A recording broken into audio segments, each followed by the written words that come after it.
Zap's a king. Zap thing. And the Bitcoin Amigos Friday stream. Energy high, it's like a dream. Music pumps the price higher. Chris, Jordan, Jerry inspired. It's Fat Zap Friday. You might zap less on any other day, but today is Fat Zap Friday. Yeah. Real fat zaps coming in hot, spreading the love, hitting the spot. Yeah. Fat Zap Friday. Yeah. Community loves to show their support. Hype in the chat like it's a sport. Friday stream turned up to 10. Fat lightning strikes again and again. Fat Zap Friday. You might zap less on any other day, but today is Fat Zap Friday. Yeah. Real fat zaps coming in hot, spreading the love, hitting the spot. Yeah. Fat Zap Friday. Yeah. Lightning from your fingertips, like a kiss from orange lips. Zap's a king, it's Zap's a king. It's a zap thing. Yeah, it's Fat Zap Friday. You might zap less on any other day, but today is Fat Zap Friday. Yeah. Real fat zaps coming in hot, spreading the love, hitting the spot. Yeah. Fat Zap Friday. Yeah. Zap's a king. It's a zap thing. Zap's a king. Zap's a king. Zap's a king. It's a zap thing. Zap's a king. It's a zap thing. Zap's a king. Zap's a king. It's a zap thing. Yeah. Zap's. It's a zap thing.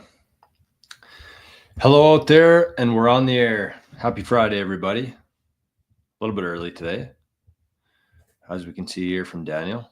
Yep. Got a different show today. A unique show, you might say. Let's get some light in here. Let there be light. I think it's going to be a different show. I don't know. We'll see. We might have a guest coming on. Time will tell. I sent him the link. If he shows, he shows. If he doesn't, well, it's going to be an interesting show. I mean, we'll be fine, but I think he's going to be here. I told him to come on in about a couple minutes here, so we'll start the show. We'll get into the groove here, and then we'll bring him on. So, how's everybody doing today? Doing as good as Bitcoin? Aliens with a very early morning question here. Jor, what is your opinion on Trump bugging altcoins for the strategic reserve? I don't know. I don't really have an opinion on it, honestly. That's kind of my views on altcoins in general. I don't really care, because as long as we have Bitcoin, none of it matters. People just take a little bit longer to find Bitcoin. That's all. But I haven't seen too much on this yet. I just know that Trump and team have been talking about crypto. They have a crypto czar on the team. And so it wouldn't surprise me at all. I just don't really see the point of it. Like, what's the point of holding Ethereum? It's not a store of value. And nothing else will be. So unless they have like some sort of ulterior plans for it, then I might just be missing something there. But like, it doesn't really make sense to hold any other digital asset outside of Bitcoin for like the long term. So I don't know. I'm interested to see kind of what's going to play out here. And the cool thing is that it's like been talking about and thinking about this for the last 4 years. And we're like 3 days away. So do I think that there's going to be anything major happen like the first day? I don't know. Like Trump's a very unpredictable guy. The only thing that I know for sure is that I do expect him to free Ross very early on. And you know what? I don't think it matters too much what he does on day one. I do think that if nothing crazy happens, like in the first couple of days with Bitcoin, then it'll be a pretty good buying opportunity. But outside of that, who knows? He won't be buying ETH, just US-based crypto companies. Oh, okay. Well, I mean, that's a whole different story then. If you can buy companies that are going to earn Bitcoin and money for you, then why not? I do foresee a day where between stuff like that, between Bitcoin mining, I think that the US will be, I don't think there's going to be income taxes forever. I really don't. So I don't know the plan. I'm sure they have one. But look at this. We got Rio. Good afternoon from Portugal, Jor. Wow. Love that. Portugal is one of my favorite spots on earth. So welcome. Hey, we got our guy here. Let's bring him on. He's sitting in the lobby here. Ready? Let's introduce our pal, Ted. Hey, Jor. How's it going, man? Good. I just realized as you were coming on here that we probably should have done some sort of like sound check or something like that. So we're just kind of hoping for the best, but I can hear you. I can see you. And how's things? Happy Friday. Happy Friday. Yes. I'm here in beautiful Copenhagen. It's a typical January rainy, cloudy day, but making the most of it.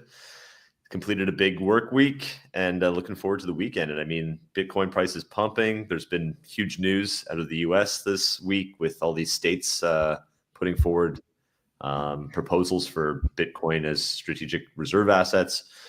So it's a good week. And it's like, my perspective is we are living in exciting times, seeing the monetization of Bitcoin. So every week is a blessing in some ways in my mind. Excuse me. Oh, and I'm also I had 2 fillings put in earlier today, and I can finally use the left side of my face again. So that's another. Well, benefit. You're pretty brave, man. If I get feelings, I stay in my house for a while. Never mind, come on a podcast. So good on you, man. Yeah. So this is Ted in Denmark, Copenhagen, and I don't really have a whole lot of an agenda today. We just kind of met each other last week.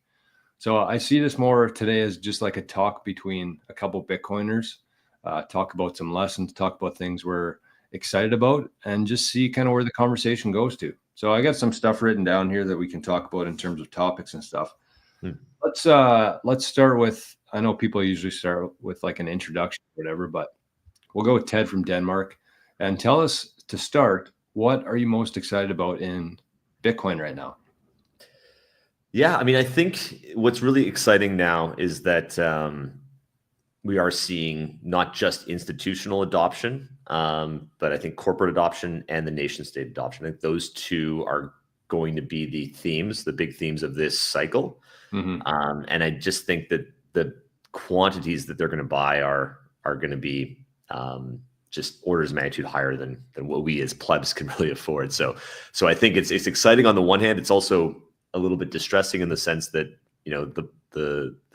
the plebs like ourselves, the window to get large amounts of Bitcoin is closing fast. So I think it's going to put a lot of pressure on retail investors. And I think it's, really important that we get the word out there, what you're doing, Jor, communicating to individuals all over the world about the importance of buying and securing their own Bitcoin. It's just important that we get more messages out to make sure everybody can prosper from this. So how's adoption going over there right now in terms of the average person? It is exciting to me too, countries, companies. This thing won't really go to where we expect it to without them. That's kind of how I see it. And Bitcoin is definitely, it's for everybody. So we can't really decide who gets it and who doesn't. It's just who's the quickest to do it. So, that is the point of the show. I think that's why, that's what motivates a lot of us to get up every morning, is to push this movement forward for the little guy. And that should be our priority. That is the priority. But how's adoption over there? Is it like, if you talk to 100 people on the street, how many people would most people know Bitcoin now, but how many people would have a decent understanding of what Bitcoin actually is? I don't know the exact numbers, but here in Denmark and Scandinavia more generally, I think there's a lot more skepticism. I mean, there's skepticism towards Bitcoin all over the world, but I do think the myths have been largely more debunked across the general population, or that debunking is perpetuating at a good clip. I feel in Canada, the US, and many other countries, but I think here in Scandinavia, people are still like, what's the point? My life is good already. Yeah. Everything's working fine. So I think there's less pain and pressure from the issues with fiat. So I think, and there's also a lot of trust in the government here. So I think people feel as though their elected officials are spending money more responsibly. The debt to GDP ratio of Denmark is only something like 35%. So it's kind of the fact that they have been responsible spenders is actually a little bit of a drawback, I feel, because now people don't see the importance of adopting Bitcoin as much here. So it feels like it's a lower rate. That being said, a guy reached out to me on X just a couple of days ago, and then we're going to meet up for a beer here. He's another Bitcoiner. So we're going to meet this evening. So there are people, but I feel like we're pretty few and far between. Yeah, and that's kind of where the opportunity is too. And one thing I want to talk to you today about, Ted, is, but before we get into that, maybe I want to say hi to Zapstream. We're watching on Rumble too, and I got the live chat open here. So again, this is just going to be a good conversation between a couple Bitcoiners, talk about some experience, some lessons, and just our opinion on a few different things. So if you have any topics or anything you want to talk about or us to talk about, just throw it in the chat. I do see one of the comments here early on was no, that's not it. Where did it go? Right here, Coinbase. Let's maybe start with this, because I think this is kind of the hot topic today in terms of Bitcoin loans. And surprise, surprise, Coinbase is leading the charge. It feels like deja vu from a couple years ago. So I don't know. I have a couple different thoughts on Bitcoin loans, but I'm interested to hear kind of what you think in terms of selling versus loaning versus, what's your longer term plan with it? You talking to me? Yeah. I would, on the one hand, I mean, coming from the traditional financial space, I think, there's always something to be said about earning yield on your assets, right? That being said, with Bitcoin, I feel like there's so many risks. I mean, I've been burned trying to collect, farm a bit of yield on FTX, on Celsius, on these guys. So now I'm much more prudent in the approach I'd take towards saying, is that 5% yield really worth it to be lending it out? What's the security risks? So I'm at the point now where it's all self-custody, multi-sig solutions. That being said, if a solution was to come around that can still satisfy the security aspects and be in kind of one of these, how do you call it, like escrow accounts that isn't a multi-sig solution, maybe I'd be inclined to get the interest rate. But that being said, when Bitcoin's going up on average 40% a year, do I really need that extra 5%? Right. I don't know. That's my kind of perspective. What do you think, Jor? What's your view? Yeah, I'm in the same boat. I think that the people who will be taking out or trying to earn a yield. I actually saw one of the bigger accounts on YouTube. One of the guys I've been paying attention to a little bit. Tech Lead, I think his name is. I don't know if you're familiar with him or not. He's got a couple million followers or subscribers, but he was talking about it yesterday with Coinbase and earning yield, and it just sent up so many red flags to me. It just sounded like 2020 all over again with the FTX and Celsius. And from that side of things, like I have no interest in earning yield on my Bitcoin. I don't. It's just not worth the risk to me at all. And I've seen what's happened before. And I think that the people who are getting into that at this stage of the game haven't been burned yet. They're kind of newer to the game. They don't really understand Bitcoin yet. They think that assets are supposed to earn a yield. And that's kind of what their goal is there. But in terms of I am excited about the Bitcoin loans in terms of being able to go to a bank and just like you do with land, you say, here's my Bitcoin. You can hold a key to a portion of it, but give me some dollars because I want to go spend that instead of my Bitcoin. That's kind of how I see it in the future. But yeah, I mean, just Coinbase overall, it just seems like really weird timing right now to me. The fact that it's Coinbase, the fact that, I really believe that because Coinbase is kind of like the big player in Bitcoin and crypto, it just seems like there's some paper stuff going around. It doesn't make sense to me in my head that we could see so much adoption and so much demand in 2024 from countries Like the big boys are here. And yeah, it went up, but it didn't go up like in orders of magnitude that you'd think it would based on the demand here. So I think that there are some funny games going on here. I don't want to, make any wild assumptions, but it just seems weird that they say, okay, well, now you can give us some of your Bitcoin. We'll give you some dollars or some payouts for it, but we're going to hold that Bitcoin. It just seems kind of like sketchy timing. Yeah, I mean, just some initial reflections on that. I mean, first of all, I know Gary Gensler was slapping them with these Wells notices on their lend products and stuff back in the day, and like Brian Coinbase Armstrong was out there, up in arms, saying, you guys are enforcing through legislation or through, how to say, regulating through enforcement, whatever it was. But now that Gensler's on his way out, I guess and the deregulation that's happening, I guess they're being unbound from those sorts of constraints. So that's one kind of thing on the timing. Then on the kind of manipulation of price, to be honest, I don't know. I'm not as inclined to necessarily, without having any evidence to look at, it's hard to know for sure if that's the case or not. I'm also a little bit surprised that the price is not moving as much as you think it would, but the general trend is up. And I do think the big buyers are going to use OTC desks to try to not see too much wild price movements. I think they're going to be sensitive as well to prices and not want to make the market aware that there is a big buyer in the market when they are there. So, and there's miners still, most of the miners still have to put theirs on the market. And I guess there's a lot of early adopters that are happy to cash out and buy some. Yeah, that's true. But I don't know. I mean, I think there's a lot of smart people saying that there's manipulation on the market. But again, I haven't done any analysis, haven't seen it myself. And then your last point, I guess, is on the lend product, like collateralizing your Bitcoin for a loan. In principle, nothing against it. I know there's some interesting startups in the space doing that, and I think it makes sense if it's the right counterparty that I'm willing to take risk with. Coinbase is custodying BlackRock's all the big ETFs, so I think they're seen as a really reliable custody provider.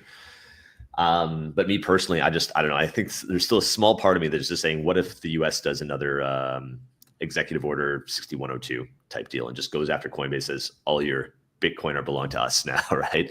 So I'm still going to take the self custody in that case. But again, I think it's generally a good sign when the types of products are expanding and the types of offerings. And I think, the banking services are becoming more Bitcoin as the base layer as opposed to fiat. I think that's generally a good trend. Mm-hmm. Yeah, no, I agree. And I think that, as Bitcoiners, we all kind of see this world where we all hope that it's Bitcoinization and there's no dollar and there's no lending. But that, in reality, I don't think that's ever going to be the case. I think it sounds like you're in the same boat as that.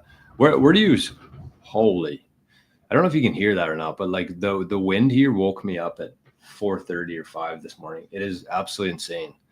But anyways, like, how do you see this kind of playing out? Because that's kind of what I have in mind in the future, is using my Bitcoin as collateral and so I don't have to sell it. That's kind of my main reason for that, because I know that I'm never going to get it back, especially at that stage of the game.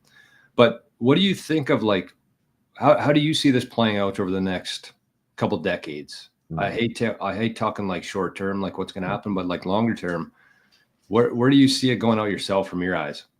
Yeah, no, really good question. I mean, I think my view is evolving as new information comes to light and all that. But I do think that there's going to be a transition period. I believe the end state will be a Bitcoin only world where really you have Bitcoin, you might have some sort of derivatives on top of it. But I think the transition is going to be a mutual existence between Bitcoin and fiat. And I think it's going to be nation states, the proactive ones, are going to recognize the game that we're all in, that fiat is crumbling. And if you want your fiat to persist and your power to persist, then you need to back your fiat with Bitcoin. And that's what we're seeing the US and others start to do now.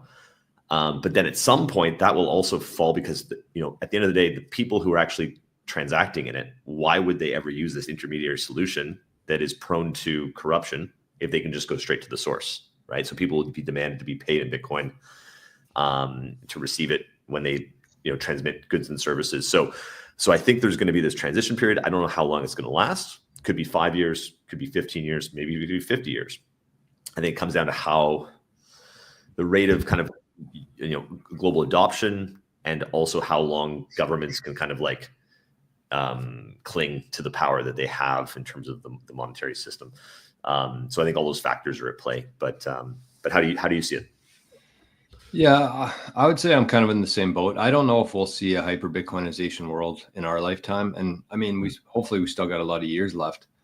But I agree. I just think that the people at the top are going to have a very hard time letting go of that power. I think that it was kind of inevitable, even without Bitcoin. Like it probably would have, just with the internet and with how everybody's connected now and the information that's out there. I do think that their power and influence would have shrunk over time, but Bitcoin's really going to accelerate that. And I don't think it would have lasted without Bitcoin. I think it might have been kind of shorter term. Yeah, we get rid of the central bank, something else comes up. We promise we won't do it again. And then it happens again in 25 years or 30 years. So everything in life is cycles. I honestly do think that this time is different in history. I think that Bitcoin is the fork in the road that kind of changes everything. And just like when they took the gold off of the standard, that's when there was another fork. And most people didn't really understand what was happening there. I'm sure a lot of the people who were alive at that time would reflect on that and say, yeah, I saw it. I kind of like, it would stun the world, but I didn't really know the implications of it. And looking back 50 years now, it's pretty clear to see what happened there. You can look at every aspect of society and see how much has deteriorated since we went off of the gold standard.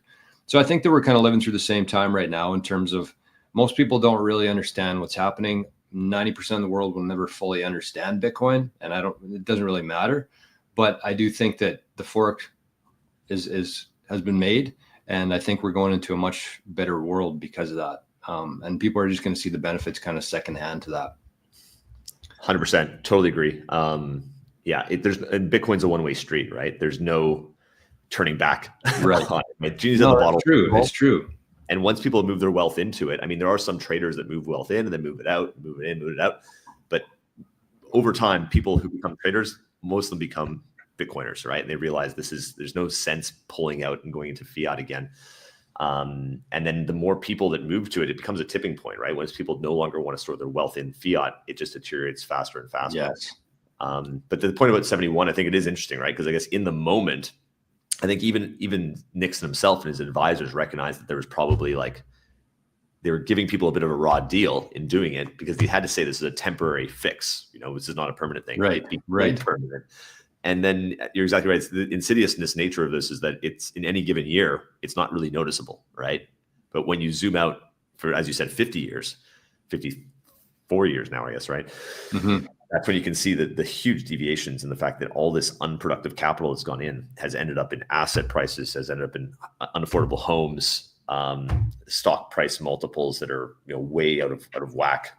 And now we actually have this alternative to soak up all that unproductive capital and store it away into something that is finite and productive, and it only will see increased value over time. So it's great for and as you said, for humanity, because now the little guy, people can no longer get screwed by monetary policy, and they have an opportunity to actually not only not get screwed, but actually front run the system right now as Bitcoin gets monetized. So this is as people say, once in a species opportunity almost, right? So that's I think why Bitcoiners like us spend all our waking hours thinking about this, because we're just like, this is absolutely insane that this is going on right now, right? Yeah, it is, and I think that one of the things I've been thinking a lot about is every Thursday we've been doing a show called Bitcoin Generations, which is focused on the helping educate some of the baby boomers mostly. Kind of from zero of like, what is this thing? Why you should care about it. And I think that people our age and probably below that, I don't think that they'll ever, how can I say this? I don't think that there's any way around it from us. Like nobody's going to go back and start buying gold our age. Nobody's going to go back and start putting their money into bonds. So I think it's kind of up to the baby boomers, honestly, of how fast this thing goes. Because if they're willing to put some of that, they hold all the capital right now, or the majority of it. And so if they're going to take time and learn it and actually take a little bit of risk here, I don't see a large percentage of them doing it, but I think it's up to them in terms of how fast this thing moves. But then once they're gone, essentially, which is shitty to say because my parents are of that generation, but once they're gone, like then, imagine all the baby boomers leaving their inheritance behind. Do you think that like their heirs and the beneficiaries of that are going to go out and buy gold or buy bonds? Like, no, it's all going into Bitcoin. Because at that point, I think people are going to be much more educated around it. They're going to see the old system crumble even more. And like you said, once you get to that point of understanding that the money's broken, Bitcoin is the best solution to it, you don't ever go back to that. So it is, you said it's a one-way street. It absolutely is. Once you see it, once you understand it, you're never going back to that world. And so it is in that sense inevitable. It's just kind of up to us and the baby boomers, I think, us to educate them, but them to decide what to do with their wealth, of how fast it's going to move. Really good perspective there on the kind of rate of change, right? I think you're generally correct in that sense. And I think there is, as people get older, first of all, they get more kind of set in their ways, more resistant to new things. But also, when you have a lot of wealth, I think for whatever reason, you're more less willing to take risks, right? When you think 100%. I think that's the irony, right? I think Bitcoin is the best thing to preserve your wealth. But because it's this new thing, it's perceived as being more risky. And it is more volatile right now, right? But the volatility is certainly to the upside. So I do tend to agree with you that, and most wealth managers out there in the world, so for high net worth individuals that and not even, so let's say people have private wealth managers, then you also have like the mutual funds, the managers, those funds, they're only going to have discretion to kind of move up gradually, all else being equal, right? So it'll be something where it's 1%, then 2%, then 5%. So there is a restriction on how fast that can go. I think the other big restriction is, if you look at real estate, I think that's one that is a huge issue because so many people, so much of their value is locked up on real estate. They've leveraged so much wealth against it. They might have taken out second loans and so forth. And if people realize too quickly that real estate is a shitty store of value compared to Bitcoin, and it becomes like a bank run out of real estate, that could just that's just cause so much chaos in the world, right? We saw just, an inkling of what that would be like in the real estate crash of 2007 in the US. So it could be something like that times 10. And so I think there's going to be a lot of pressure to kind of make sure this transition happens in a somewhat orderly manner because it could get nasty if it didn't, right? Exactly, right. And you have these people kind of getting screwed over, and then they get angry at Bitcoiners because they're like, "You Bitcoiners are ruining my life. My house price dropped by 90% because of you guys." So, so it has to be done. I mean, thinking about how this can be done in a kind of fair and equitable manner, or what's at least perceived as such, is probably going to be quite important. But I think the thing that can throw flip the whole table on its head, though, is if nation states start printing money to buy Bitcoin simply out of game theory, because these are like still adversarial geopolitical entities. So I think if it does go into that direction, that sends a huge signal to all people who own wealth of all sorts of different types, whether it be in real estate or in stocks or whatever else, gold, that this is the alpha store of value. And that could accelerate things in a much faster way, where even though, people think otherwise would have had resistance, they just see the price is going up so astronomically fast, this hyper Bitcoinization scenario, and they feel like they just need to jump in. And again, I hope that's actually not the case. I think that would be chaotic and disastrous, and I think perceived as unfair and could lead to a huge amount of conflict. But I think it is a scenario that could happen. So, I mean, in that case, because we're talking about the fiat dollar here and we're talking about Bitcoin and how different the systems are. But if and when countries start buying Bitcoin and realizing the need to buy Bitcoin, like as this thing starts moving forward, I think that a big part of the next probably 5 years will be in the next month in terms of what Trump announces, the first thing that they do, where they move with this, because the US, I think, is the most influential country on earth. And I think that if other countries start seeing the US buy Bitcoin, it's going to go pretty quick. And I think that countries actually have the ability, especially like some of the countries, I don't want to say like dictators, but the ones who have the ability to move very fast and don't have to have the same process. In this case, it could be a good thing. Like that's kind of what happened with El Salvador, right? Like the president just kind of decided that he was going to start buying Bitcoin, and he didn't have to run it through Congress and Parliament and all these other things. He's just like, all right, let's do it. And it worked. So the question though is that I have is, when that happens, do we still call it a fiat dollar if they're buying Bitcoin to back their currency with that? Is that still a fiat dollar? Or is that like a totally different thing? Yeah, I mean, I think it would be, in my mind. So first of all, I totally agree with these, let's say more agile types of countries where whether it be a monarch or a dictator or whatever, it doesn't have to run through a system. Yes, They have a huge advantage to front run, and they don't have to disclose anything. They don't have to like make a public announcement about anything, right? So I'm sure this is already happening, right? Likes of the UAE, Qatar, Brunei, for sure. And it'll be really interesting when this comes to light, when people start doing diagnostics, on-chain diagnostics, and figuring this stuff out. But on the what do you call that currency if it's kind of like, and I think it's gonna be interesting to see. I don't know, because the question is, how formally are they going to back it, right? I don't really know if they're immediately going to go to a position of actually saying we are indeed pegging our currency to Bitcoin as an asset that we're going to kind of hold in reserve. I think it's going to be more just the fact that they have that as a backstop, that then acts as a floor price to their currency. That's kind of the perspective I have. And then that might become a more formal tie over time. But then I think at some point people will just say, it will just flip, right? Where the unit of account is no longer the dollar, it's actually the Bitcoin, right? Yeah, that's true. But that's further down the road, I think. But I don't, yeah, I see it as being kind of like a semi-fixed thing, and whether we call it fiat or something else, I don't know for sure yet. It's gonna be a whole new economic textbooks will have to be written on this, I think. Yeah, for sure. And I think that, you said something interesting there that, to me anyways, is that when that actually happens with the fiat dollar, with because I think that Trump is actually going to put Bitcoin on their strategic reserve. I think that he's actually going to move it into the treasury. I think that he's going to back a new US dollar by Bitcoin. But we've kind of seen what's been happening with El Salvador. They actually have a website that you can go to and see their holdings.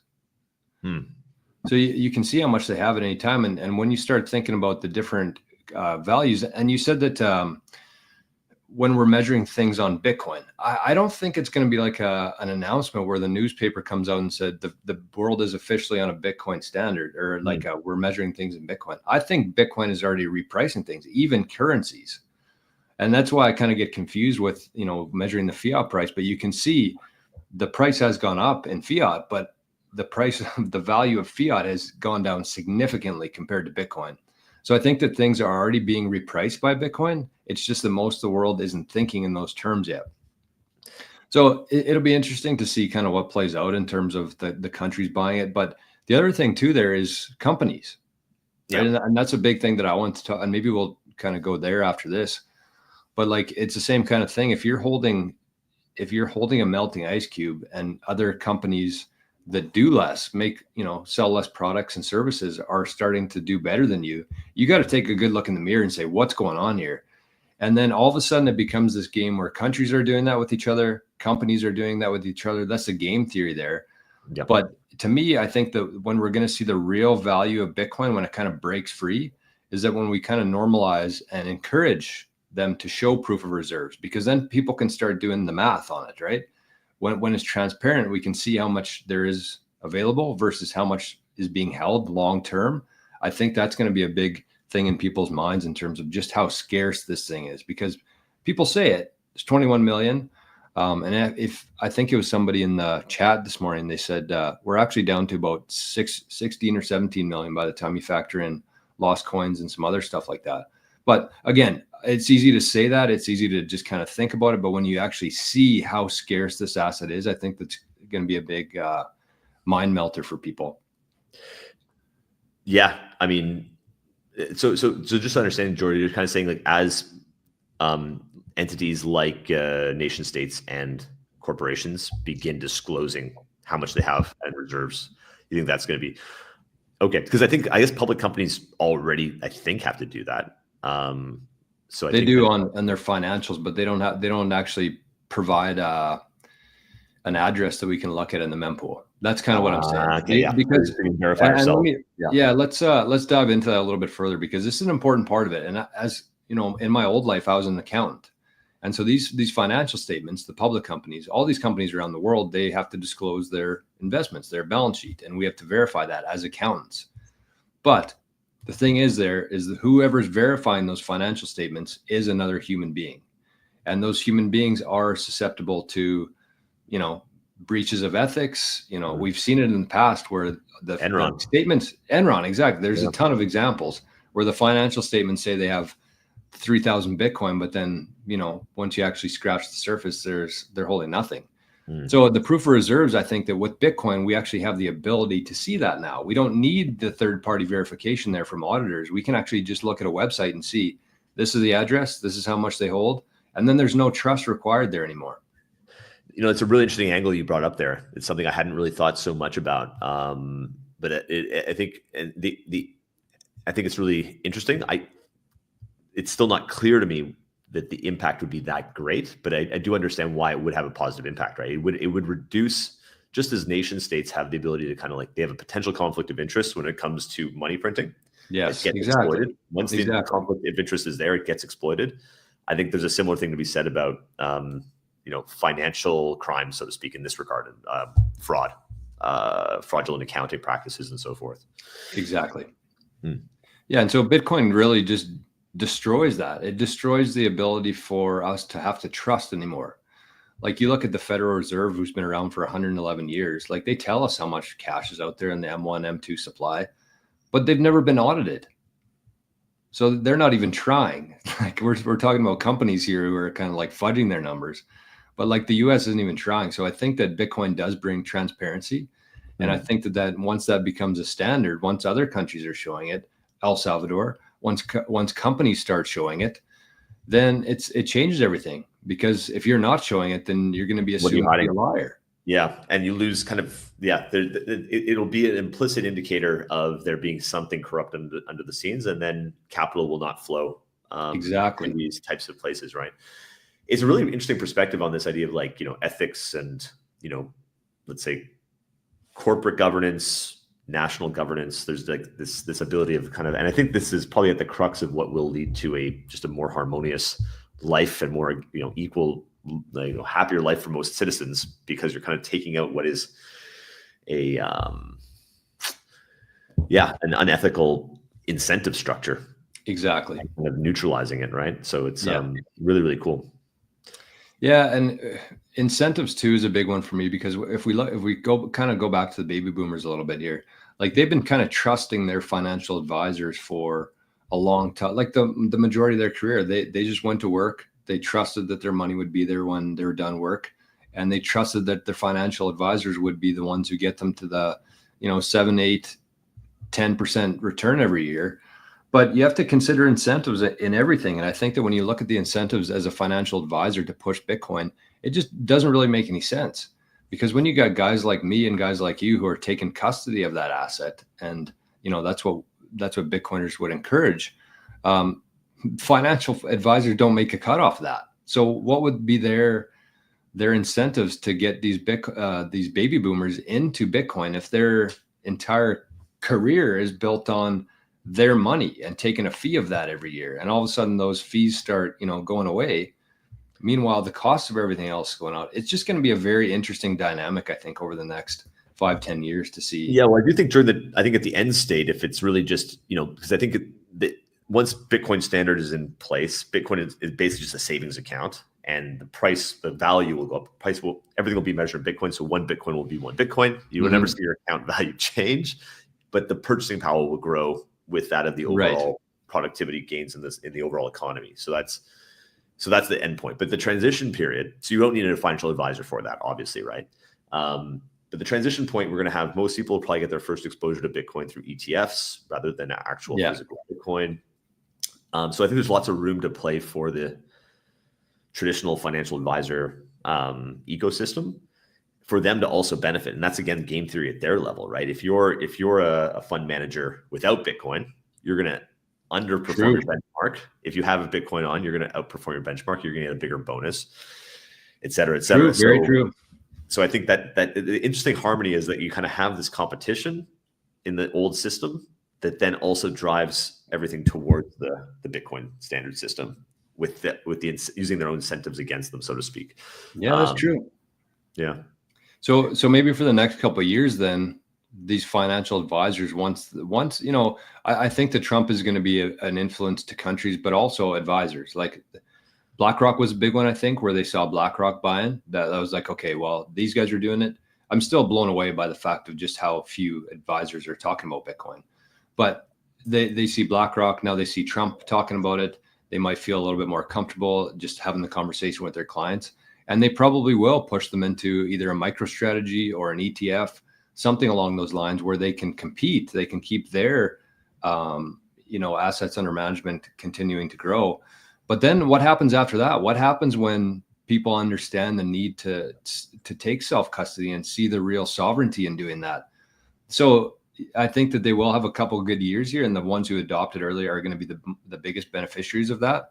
But after that, like, I think the new financial advisor becomes storing Bitcoin and finding ways like multi-sig solutions and training people, or not training people, but like maybe managing people's Bitcoin for them in terms of like, can we allocate some over here where we're going to get a little bit of a yield? You're going to need this month, next month, so we're going to move this to a Lightning wallet of yours. You know, stuff like that. I see that I feel that maybe we're a decade out from that, but that's kind of how I see this myself progressing over time. Yeah, really fascinating. That's why it's so exciting to me for guys like me, for guys like you who are kind of interested in working in Bitcoin. The disconnect there is massive when you think about the people who are going to need to know this stuff in the future versus how many people actually have just like a very basic understanding of this thing. Never mind like being able to advise companies and people on it. There's just a huge spread there. So just kind of a message for anybody out there. And I'm sorry that I haven't got to a whole lot of comments here and stuff, but message out there to people is just like, just understand the fact that you're putting in a couple hours a day, maybe more, maybe a little bit less, but over time, that's going to compound into something that's extremely valuable to this world. And the disconnect there of like the people who understand it versus the people who are going to need that knowledge is huge. So what in terms of that, like when you and I met last week, we kind of talked about companies and stuff getting into Bitcoin. So what's kind of your role there? What are you excited about? And what's the next couple of years look like for you in terms of helping companies and businesses adopt Bitcoin? Yeah, great question. So I've been working as a consultant and in corporate strategy in the energy sector as well as in the brokerage sector for the last 12 years. And so I've kind of gotten a pretty intimate knowledge of how corporations work on the inside. Haven't worked intimately in treasury management, but have of course worked with CFOs and corporate treasurers and stuff. But I'm pretty convinced that the direction of travel will be, as you've kind of said, just at individual levels. Right now, 1 to 2, 3% of individuals really understand Bitcoin to a level of seeing where the future is going to go and the importance of holding it as an asset. That same trend is going to take place with corporations. I think corporations are a different type of animal in the sense that they are not, it tends to be groups of individuals that have to come to, they have certain governance structures in terms of making these types of decisions that really slow them down, right? And their accounting standards they have to follow and so forth, right? But overall, so I think they've been more constricted than individual humans have been, but I think that will become, the regulatory environments will change jurisdiction by jurisdiction to enable them to do that. And I think there will be this broader acceptance.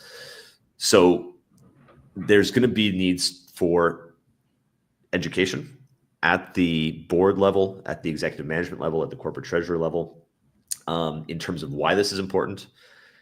Ultimately, kind of driving through the support and driving through the acceptance and approval, whether it be a private company or a public company, through shareholder meetings, and then ultimately making it manifest in a way that makes sense. And MicroStrategy has laid out what they call the Bitcoin playbook.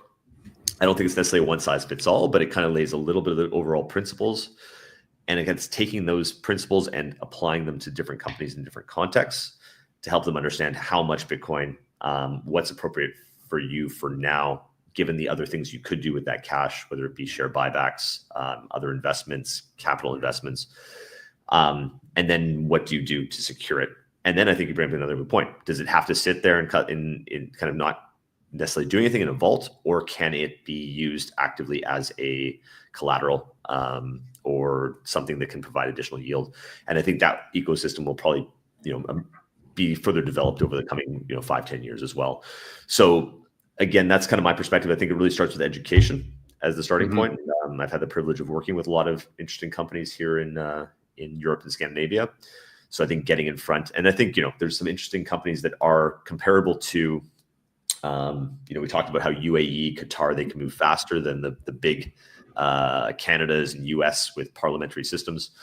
Here in Scandinavia, we have some equivalents of that with these large family holding companies that are behind some of those massive companies that you've probably heard of, right? Like Lego, Maersk, and others. And they're probably in a position where they can move quickly if the right people on the inside get the right, get orange pilled and really understand it. So that's something that I'm starting to branch out to actually try to get an educational system in place that does appeal to this type of audience, speaks their language, and helps to convey the importance. That's the first step. Yeah, that makes a lot of sense. I think, well, I do want to get to the energy stuff. I think that's a major component of Bitcoin that many people are sleeping on. But let's start with like, if you were, actually, before we do that, I want to say a couple shout outs here. It's Fat Zap Friday here over on Zapstream. I see everybody over there. Sorry, I just kind of want to keep the conversation flowing here. But we got a couple Fat Zaps here today. And I see that Kyle M is looking for the QR code. Forgot to put this on the top. So this is the Zap stream for the YouTube. So thanks everybody for the Zaps that have been coming through the Zap stream. And we'll keep this party going here. So if you were sitting in front of a company then in a boardroom, like where do you start? Do you start with like the basic understanding of Bitcoin, or do you like how would that conversation go? I know this is kind of more so like a hypothetical question, but I think it is important for people to, and this might be like a more of a brainstorming thing between you and I, but I'm interested to hear if you were sitting in a boardroom with a company, like where do you start and where do you finish with it? And what are the kind of the main points you would want to portray to that company you're trying to get to hold Bitcoin? Yeah. Really interesting question, right? So I think it is different. And again, it's probably not a one size fits all because different approaches are going to land with different people and different companies. But with individuals, I think where you meet most people these days is understanding why is it we live in a price inflation world where our wages tend not to keep up with the rising prices, right? That's a problem that so many people face that they don't fully understand. And it kind of ends with, and along the way, it's kind of like, what is money? What makes a good money? Why is our current money not ideal? And why is Bitcoin a more perfect money? And why then does it solve the problem of inflation that we come up back to at the beginning? So I think that works well for most individuals. Another way in that I've discussed with people is to start with what is just a more open conversation about what is money around the dinner table, without necessarily having to put Bitcoin front and center, because that can be, some people have very strong opinions and it can create the wrong reactions. But with companies, I think ultimately you have to kind of come to where their KPIs are, right? What their objectives are as a business and as as individuals within the business, right? What are these individuals' scorecards based on? How do they get their bonuses? So I think it's about understanding those types of contexts. And so it comes down to competitive environment. It comes down to working with KPIs like what is the return on your invested capital? And for companies that are sitting on lots of cash, you can do some quick metrics. What are you making on your money market funds that constitute 25% of your liquid assets right now? How does that compare to inflation rates? Well, you're probably losing, as Michael said, is a melting ice cube, right? You're losing value every year in this holding this asset. What other alternatives do you have, right? They're constantly looking at capital investments, but having worked in corporate finance, it's not always easy to find those investments that are expected to be profitable, especially not in M&A space, and especially not at the multiples that we see on the market these days. So what we tend to see is companies will do share buybacks because that's a low risk way for them to boost the share price. Share price tends to be the thing that their multiples are based on. Sorry, their bonuses are based on. So it tends to be this share buybacks, which doesn't really lead to productivity for the overall economy. It really just ends up becoming a way to kind of bolster executives' bonuses and existing shareholders. But it also concentrates shareholder base, which I think is not healthy for a stock either. So I know this is a really roundabout way to say, understanding where what their KPIs are, what dilemmas they're facing, and then seeing how Bitcoin can, looking at historical track record of Bitcoin and why that is a superior treasury asset. Where I'd like to go deeper in the conversations as the education level goes up is to say, okay, beyond just Bitcoin as a reserve asset, what is the, and this is something where the company managers that you're speaking to will have to be orange pilled at this stage, because they'll have to understand what is a Bitcoin standard and why is it inevitable that we're going to get there. But then you can start talking about this transition that we're going to be going on, and how does your company survive and thrive in that transition, given that a lot of things are going to change, not just in the financial system, but in many different aspects, supply chains, the roles of governments, regulation, et cetera, et cetera. So thinking about developing strategies that might be based on, scenario planning and involving a broader group of individuals than just the board and the CFO and treasurers, but actually thinking about the operations, the sales, the commercial side, and so forth. And that's going to be very company by company specific. Yeah, I think that companies are, we have to keep in mind here that companies are just a group of people, right? So you have to relate to the people. You have to see what their needs are first. I hope they align with the companies, but they sometimes don't. But the other part of that, I think that just the dynamic itself of like prices continuing to go up, technology continuing to get better, less people wanting to work. Some of these businesses are going to face the challenge of they can only raise their prices so much before people just aren't able to pay for it anymore. And so it's interesting to me kind of where Bitcoin's going to fit in the middle of that, in terms of like, maybe if we hold Bitcoin, we don't need to keep like increasing our profits every year. If we focus from the income statement to the balance sheet a little bit more, we can kind of, as our balance sheet goes up, that's going to have a kind of a trickle down impact of the rest of the business. Where if we look at things today, most people don't really look at the balance sheet at all. They look at how much was sales last quarter, how much was it last year. They want to keep pushing that number up. They want to get the cheapest prices possible for it and kind of push that to the end consumer.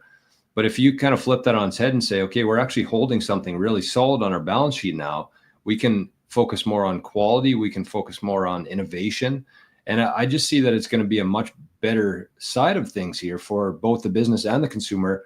But the path to get there, I think, is going to be very windy, and it's going to require a significant guidance to kind of help them understand where we are, why that's a problem, and why Bitcoin is the solution to that. So it's crazy to me, just like the dynamic of this whole thing over this next few decades is going to be wild. Totally agree.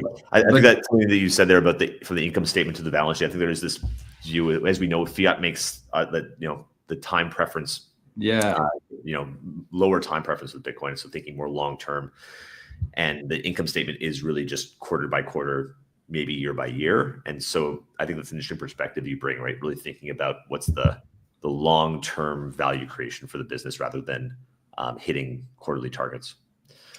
Yeah, I see it like in my past life. As I said, I was an accountant, and where I'm from here, it's very agricultural focused. And so I love relating things to like farmers.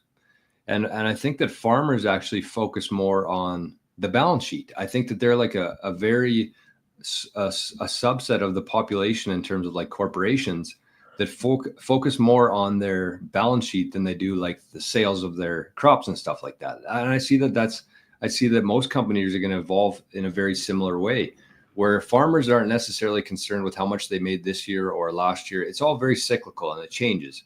But the thing that they're really focused on is building their balance sheet, building land for the next 20, 30 years. And I really think that Bitcoin's going to do the same thing to corporations and businesses in the future. They're going to think a lot more long term. They're going to focus on acquiring more land, just like farmers do in terms of the digital landscape. But that just has a trickle down effect on the businesses themselves, plus the end consumer. I think is going to be a big beneficiary of that over time. Cool. So there's so many things at play here with Bitcoin. I think we should kind of switch focus to the energy side of things. I will kind of preface this with before I got into Bitcoin, I knew zero about energy. I knew that when I turned on the light switch, the lights came on, but it's very much shifted my mindset of that everything in life is energy, and Bitcoin. And we've never, as a species and planet Earth here, we've never really we've never unlocked is it the Kardashev scale? Like we've never gotten past like the very bottom of that. But I think that Bitcoin is going to bring us to that next level and beyond that. So I'm interested, as an energy guy, just kind of give us your take on Bitcoin and what kind of implications it's going to have on our future for energy.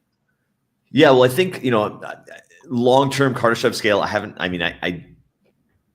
done as much thinking. I mean, I think we're going to lead that direction, and I think Bitcoin will probably play a big role in getting us there faster. But if I think about the more here and now, what are the problems that our current energy system faces? We want to have more renewables. Renewables has benefits over fossil fuels, even if you don't bring the carbon dioxide element into it. Mm-hmm. Just having something that is not, more finite, right? So I think there isn't. I don't see us running out of oil and gas resources on the planet, but we're going to move to more and more marginal types of resources, right? And there's going to be, in one hand, I think our innovation will bring those costs down as they get more exploited, but it does lead to problems. There are environmental issues with hydrocarbons, right? So we want to move to more renewable sources. I would put nuclear into that camp as well. I do think nuclear big role, even though it's not by it does use uranium, which itself is also maybe not necessarily renewable, but we don't have a huge shortage of uranium. Mm-hmm. But I think the issue with the renewables is, of course, aspects of the economics are not great. There is intermittency.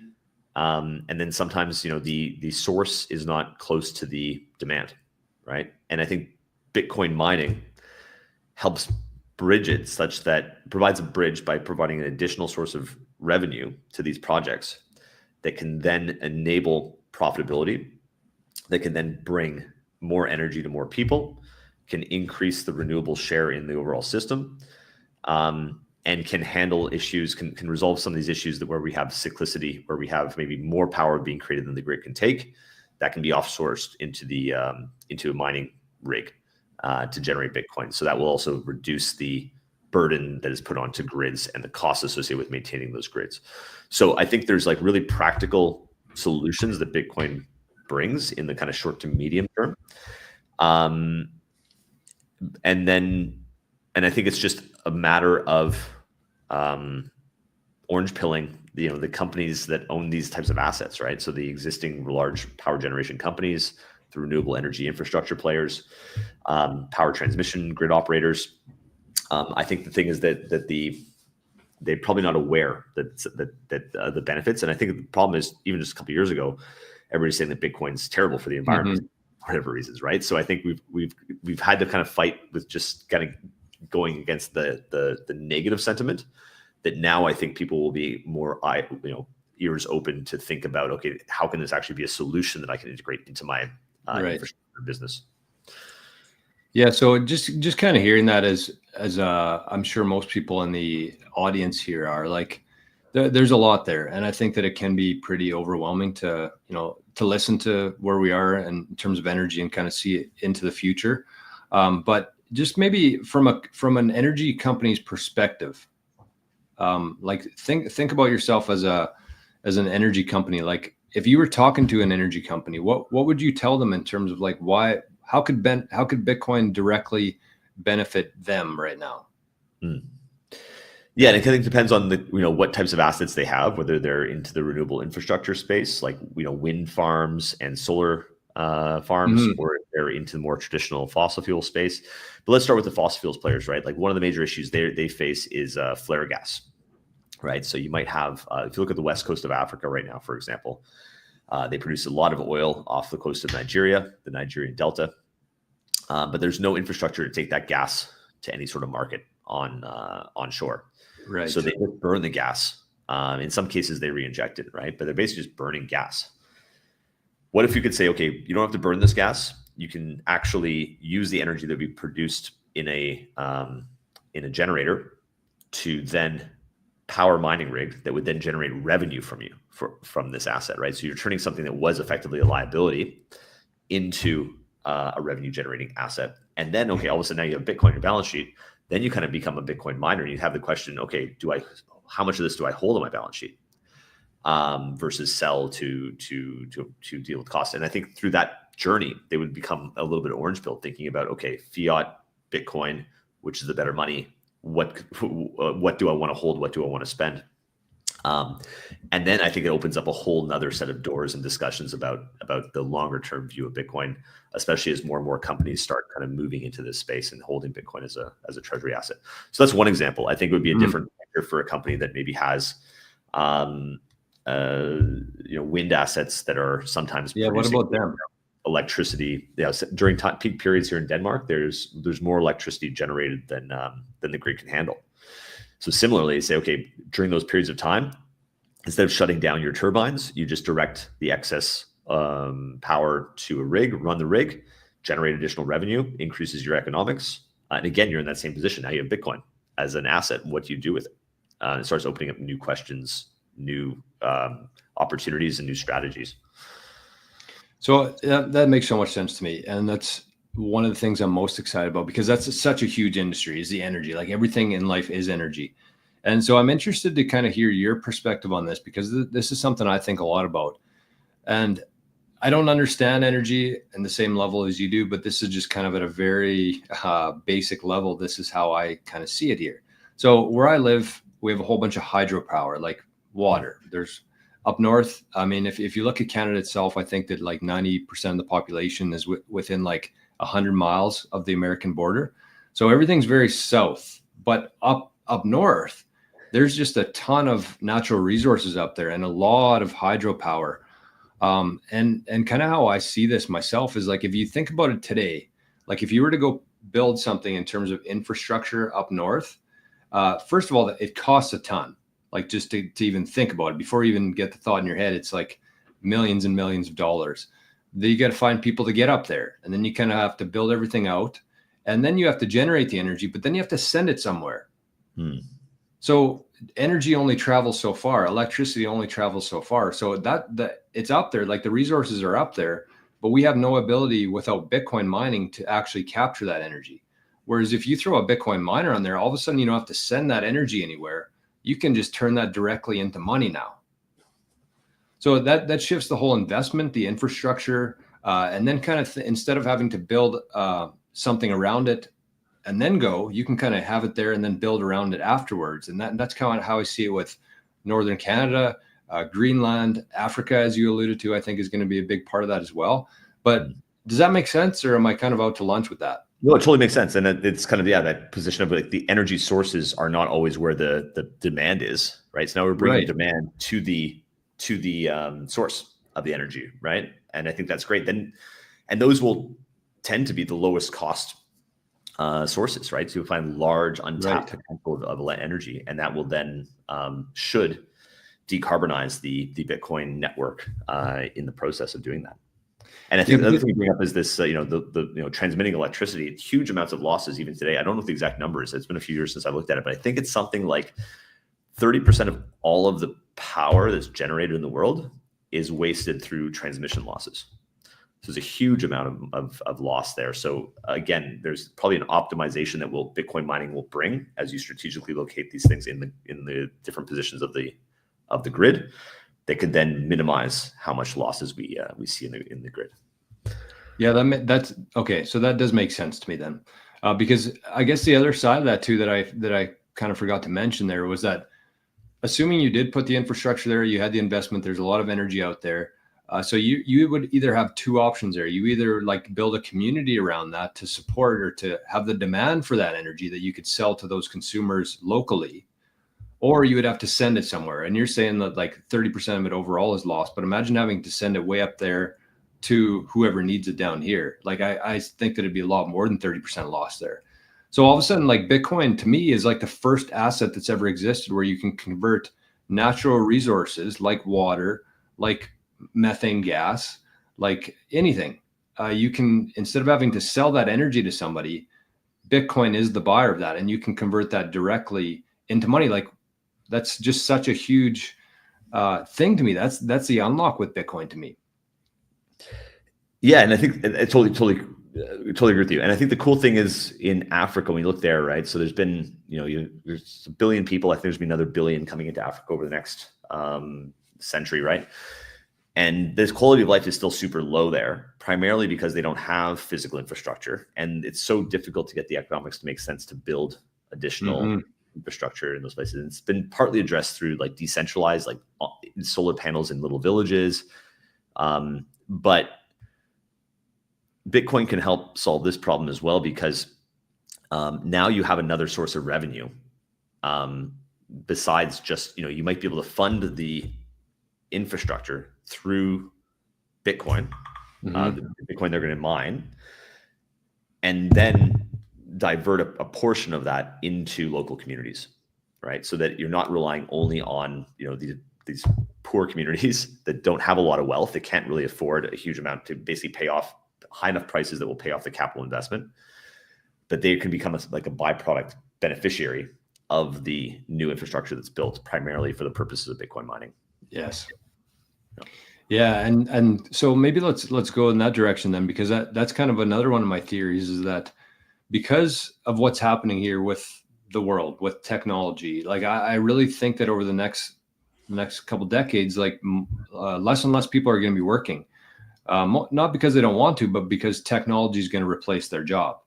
Like I've seen it myself in the last year or two, of just the power of AI and how it actually replaces somebody who I would have paid a couple $1,000s. I could have that within a couple seconds just on the, so I think that as we shift toward less people working, that means that governments are going to be earning less taxes, right?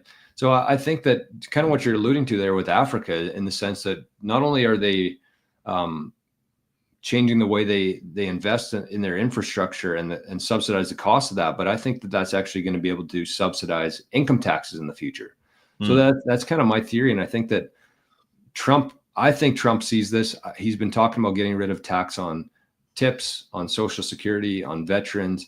I see that income tax is going down, and instead of taxing human resources, they're actually going to be able to utilize natural resources to fund. So as governments shrink, as less and less people are paying taxes, I think that Bitcoin mining will be kind of the subsidy to keep things going here, which is really exciting to me, because when you don't have to rely on humans to earn or to pay your taxes, or to fund your government and fund your projects, that becomes super interesting to me when you can actually use a volcano or hydropower or anything that is just abundant out there, but we've never been able to capture that before Bitcoin. Really cool. Yeah, no, I think in general, and so again, it'd be interesting to see. I'm not a tax expert. I don't know how much different. It's very complicated, obviously, revenue sources, not just income taxes, but capital gains and all that. I do tend to agree with you in the sense that we are, we've lived in a society where we've always thought that taxation is a necessity. And I'd like to believe that there's a future where it's not. Agreed. Or if there is taxation, it's done in ways that are really, we're discouraging things that are unhealthy in people's lifestyles or something like that, right? Taxes on things like cigarettes, allow people to smoke, but maybe tax that, alcohol. But I think in general, what we're going to see is that, governments will have to spend within their means. They're not going to be able to use the money printer. They're going to have to rely on whatever they can generate, either through taxation or through other asset sources. And I think that's just going to create much less waste, much greater use of productivity. And instead of just wasting people's time to do non-productive things, people either have more leisure time or be working on things that are productive, right? Because I think right now it's the worst of both worlds, right? We're forcing people to work in jobs that are not necessary simply because governments need to spend more money to boost GDP in the short term, right? Just to keep people employed. So I think we have the wrong metrics that governments are going after, and the wrong tools and so forth. So I do think Bitcoin will resolve many of these factors, and again, to the net benefit of just general humanity and citizens, either more leisure, better quality of life, more meaningful work. And so I think working less, being replaced, probably will be a good thing, because we can focus on things that are more meaningful to us. Fully agree with that. And to me, that's so exciting. I think that you brought up a really good point there in terms of the waste, like between just government employees, like their day to day. I think that, you know, getting a budget and saying this is what we spent last year. If we don't spend that again, we're going to lose some of that funding. Like there's just so much waste. All the incentives are completely broken. The cool thing about that, I think, is that it's got to the point where it's so bad that we're just kind of going to, you know, start from the ashes almost. And I think that Bitcoin, without Bitcoin, I think we'd be in a lot of trouble. So, you know, thank God for Bitcoin in that sense. But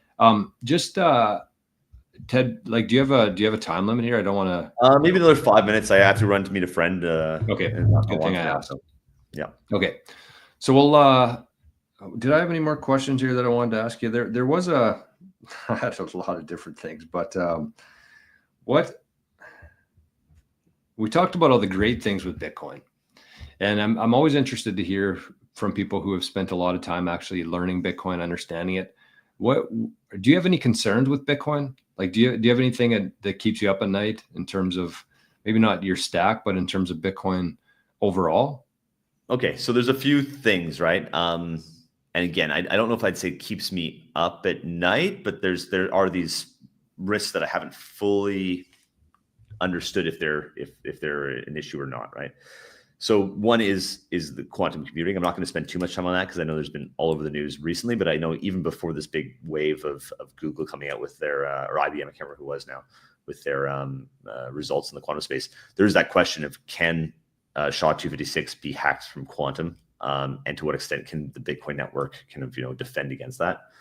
Another one that I don't know if it's just if it is a risk at all or not, but you know, I talked to my dad. He's like, what if, you know, the poles of the Earth reverse? We're behind due. It's supposed to happen every 35,000 years or something. It hasn't happened.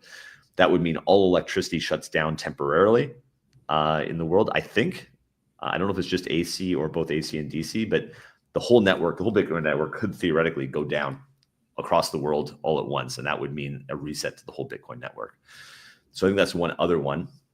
Then there's the mining pool concentration, and can that hijack the network if some nefarious actors were to get too much of the mining pool? And then there's the question about, you know, the custodians kind of replicating what was done with gold back in the day, where we maybe not all of us, but the bulk of humanity finds it easier to rely on a custodian versus their self-custody. And that kind of leads us down the fractional reserve path that gold-backed dollars went down and ultimately led to fiat problem in the first place. And if we recycle that vicious circle. So I think those are just my like kind of list of the risks as I see it with Bitcoin. So what would happen there? Because you said that we would pretty much have to start from scratch with Bitcoin. I mean, it's tough to say 35,000 years. Are we going to, like, is it going to be on the date? Is it going to be on the year? Is it going to be within like 1,000 years? Well, so apparently we're already over, and I put 35,000. I can't remember what the exact number is, but we're like overdue by like at least thousands of years. So it could happen. And apparently it does happen like instantaneously. So my dad's a geologist, by the way. So he's kind of, you know, you can see these things in the geological records where there was these kind of reversal of the poles. So they're quite regular. And I think physicists know that the magnetic field of the Earth they know what will happen in terms of the magnetic field of the Earth and stuff. But again, nobody can predict exactly when it would happen. So it might not happen for another 50,000 years, in which case, I guess who cares? But it could happen tomorrow as well. What would happen with that, though, with Bitcoin? Well, if it is indeed the case that all electricity would shut down, again, I haven't kind of gone through the whole thought process, but my understanding would be all Bitcoin mining would cease to operate. But then I don't know, like, would it be a situation where, because, you know, when the poles reverse again into the new orientation, you could reconfigure electricity to flow again in the opposite direction, and then get your laptops and devices up and running again. And if the Bitcoin protocol was still, and the ledgers were still on people's devices, maybe it would just start up again.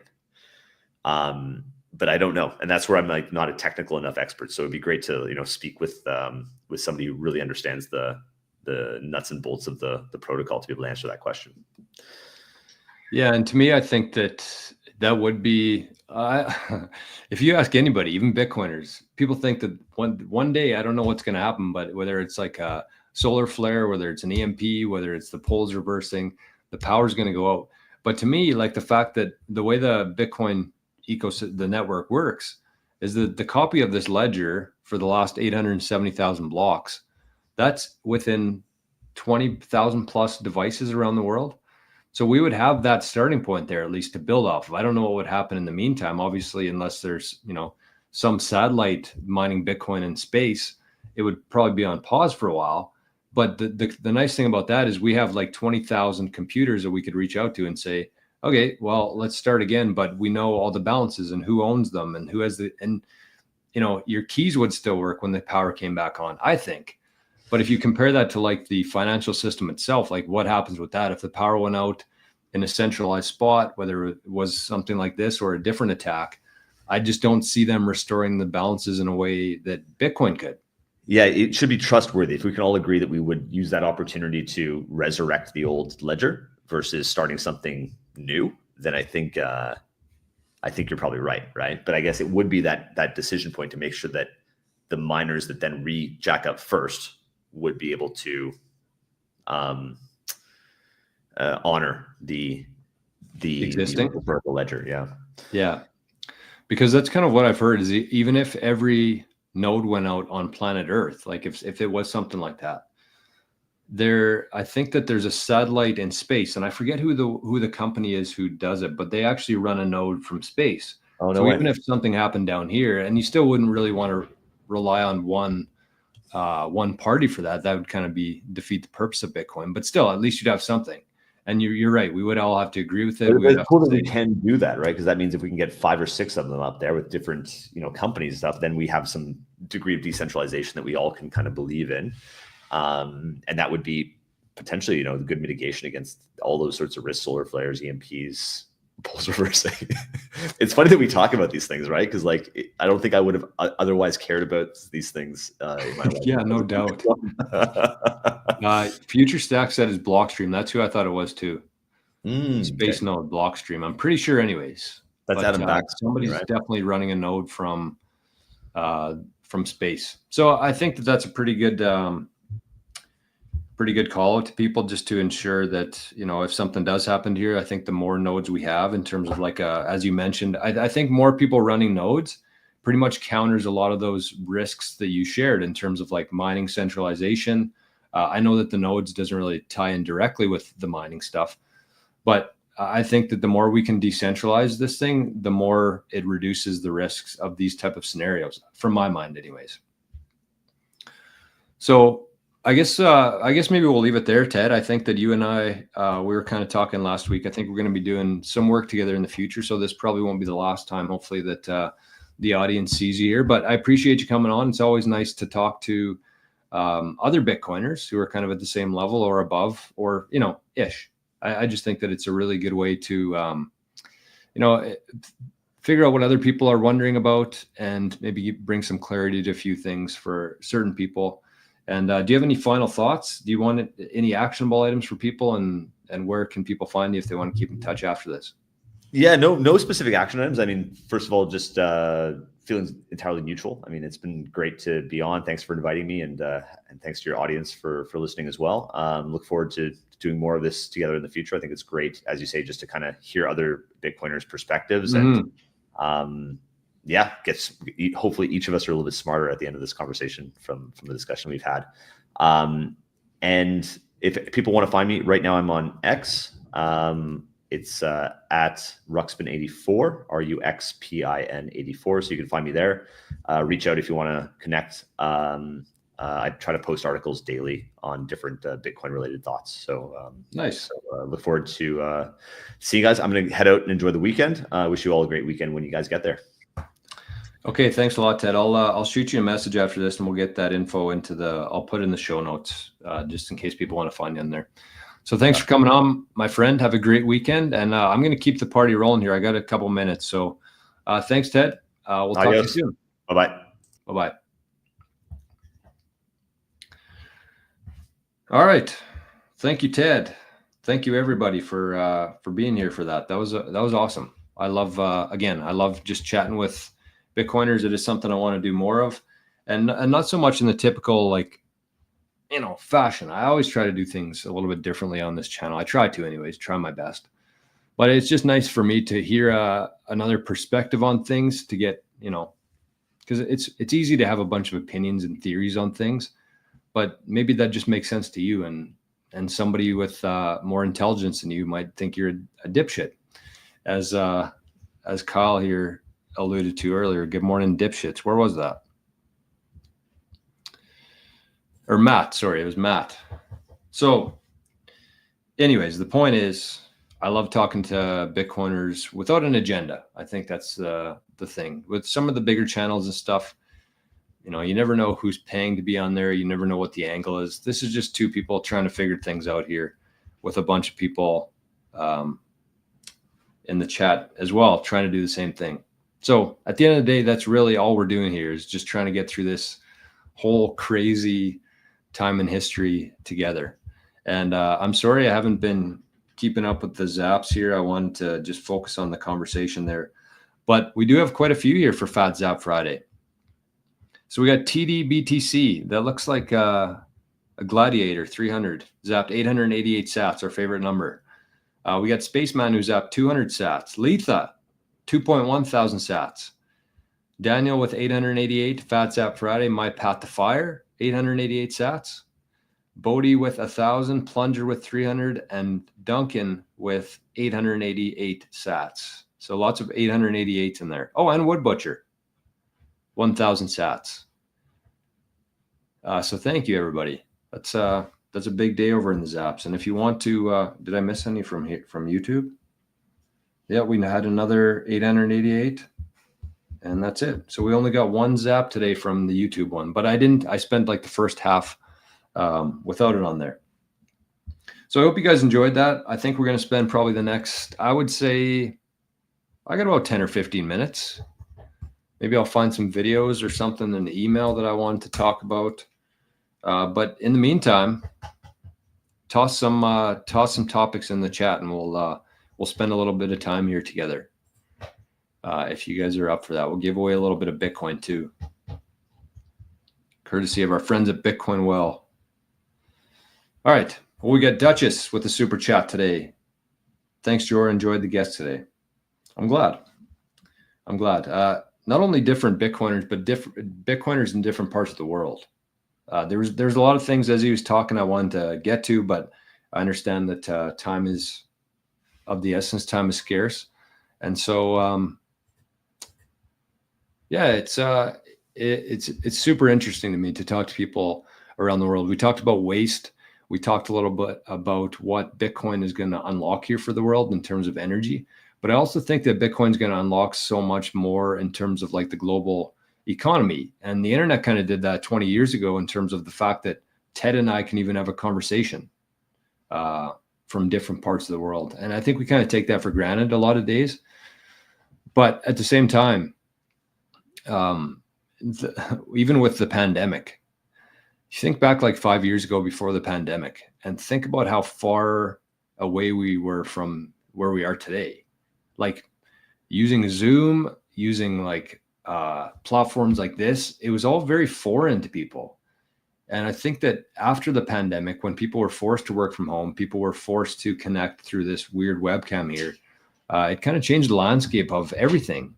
And so when you mix the internet in there, unlocking the ability for people to communicate back and forth. And then when you toss in Bitcoin, where you have the ability to send value to anybody else on earth for a very low fee and rate and very quickly, that changes everything. That changes everything. And I think that that's one of the things I say within Bitcoin here is that it's an unlock to the future. And it truly is. So I'm going to give away some free bitty here for people.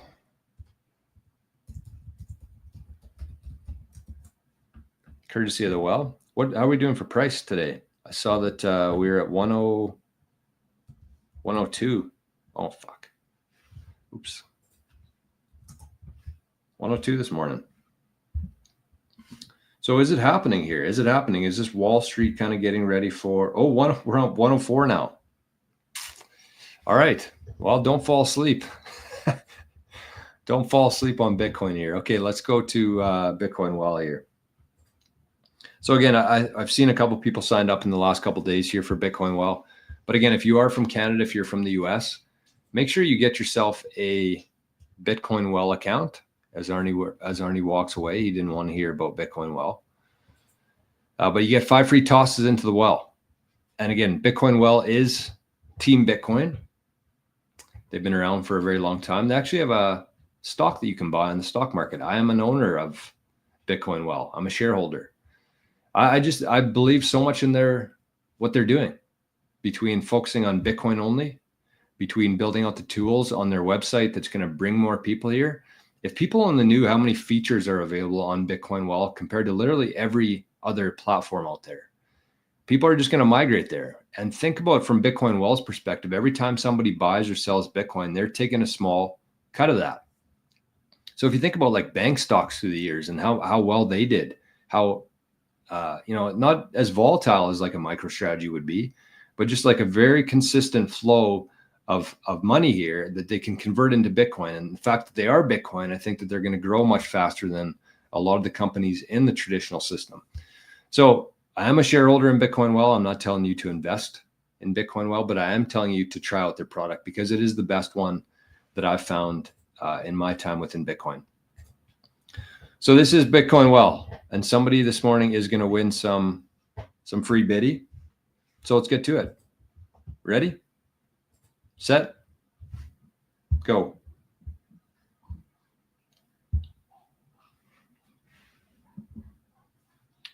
$210 sats for some lucky soul out there today. I got to plug my phone and I didn't plug it in last night.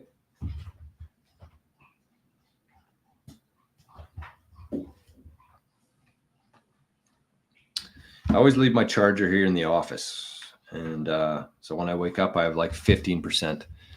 Anyways, congrats to whoever just got 210 pieces of the future finite wealth of the world. And again, test out Bitcoin Well. If you try out Bitcoin Well and you send me an email and you said, Bitcoin Well sucks, I hate it, I tried it, never using it again, I will send you some of my own sats. Actually, I shouldn't say that because they're not even my company. I just love them. I'm obviously a believer in them, big fan of them, love what they do. And they don't pay me anything. I just like to, I like to talk about the products that I use and the ones that benefit me most within Bitcoin. So let's, MicroStrategy's pumping too. That's good news. I had some money that was tied up. I sent it mid-December. From my online banking to my investment account because I wanted to buy some more MicroStrategy. And it sat there till yesterday, one whole month. One whole month it sat there. And it was something to do with my name. Like I know I go by Jor on here, but I have my real name is different than the name that I go by. Jor is actually my middle name. I'll just say that. But anyway, so I've sent hundreds of transfers to these guys over the last 15 years, but they decided to just stop this one for a month. And so finally went through. I emailed them a bunch of times. I called them a bunch of times. And to me, that just shows me how much these guys are going to get left behind. A month to receive my money and to fund my account. 1 month, 30 days. So anyways, it showed up there yesterday. I got one more share of MicroStrategy, and which is going to be 10 shares in probably a year and then 100 shares in another year. Right? So we got another zap here. This one's from Duchess to Arnie and the rescue dogs from Lucky the dog. So we had a super chat and a zap from Duchess. And so thanks for pulling the weight around here. All-time high for inauguration day. What is the all-time high even? We got to be getting close to it now. What is the all-time high? I want to say 105. Doesn't say. Oh, 108. Okay, so we got a little ways to go. We got a little ways to go here. All right. So I got a busy day today. I got a nice fun day. I'm actually hopping on a podcast in 30 minutes from now with a lady named Paula. So I'm going to go on her channel and talk about Bitcoin. Hopefully get a few more Bitcoiners within the space here. And then we got our Bitcoin Amigo show today at 4 p.m. Eastern time. So what did I miss here? It says Duchess interesting. Didn't know that. What did I miss? Okay. Where is this? I missed a few things here from Duchess. Okay, let me go back to this. Even though he's not here anymore, so this is kind of shitty to do. But I mean, it's important. This is why the comments exist. This is why we do the shows live, and we welcome disagreements around here. Unless you're being a dipshit, then you get a timeout. So Duchess says, hate to contradict a guest, but that is not true. Pole magnetic reversal will not almost certainly take hundreds of years, and we will have lots of other very significant challenges during that time. Will not almost, okay. I'm thinking they meant will certainly take hundreds of years to do. Okay, so that's interesting. Let me restate. Pole reversal is probably happening now, but almost certainly will take hundreds, if not thousands of years. I gotcha. It will have no effect on electrical power or transmission networks. Okay. It's interesting. CMEs are a much more significant problem. Huh. Interesting. Well, I mean, I've never even heard of that before. So just, even though we might disagree, even though he might have said one thing, Duchess says another thing, I think the point of these type of discussions is just to even bring light to it. Like, I had no idea that was even a thing that happened. So I learned something today. And anytime you can learn something, I would say that that's a successful day to me. Yeah. Do we have any insights for the polls? I don't know. I don't know what's going to happen here. Duncan says Trump wants 150K. I think Trump wants much more than that.